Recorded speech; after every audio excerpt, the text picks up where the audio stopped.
Voici l'objet de la discorde, du foie gras. Produit emblématique du sud-ouest de la France, interdit depuis le 1er juillet en Californie pour dénoncer le gavage. Ici, dans le Gers, près de Samatan, cette technique qui permet d'engraisser le foie, on la pratique depuis près de 40 ans.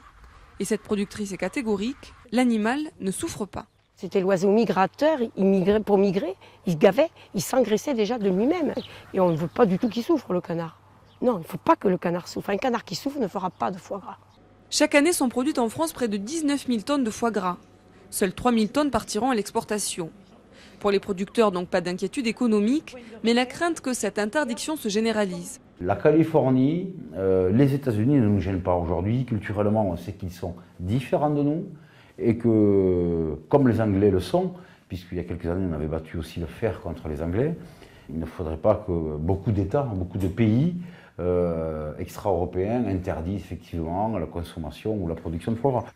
Du côté des politiques, la riposte s'organise. Boycott des vins californiens, plainte auprès de l'Organisation mondiale du commerce, pas question de se laisser intimider.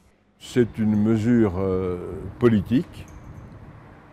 Il nous appartient de la déjouer. J'ai écrit une quinzaine, envoyé des mails dans une quinzaine d'agences de tourisme et au gouverneur en disant mais venez, on enverra les photos en Californie pour que les responsables californiens voient comment ça se passe. Plusieurs élus californiens ont déjà annoncé qu'ils feraient le déplacement. Dans la ferme de la famille Gesta, interdiction ou pas, les derniers arrivants savourent tranquillement leur premier bol de maïs.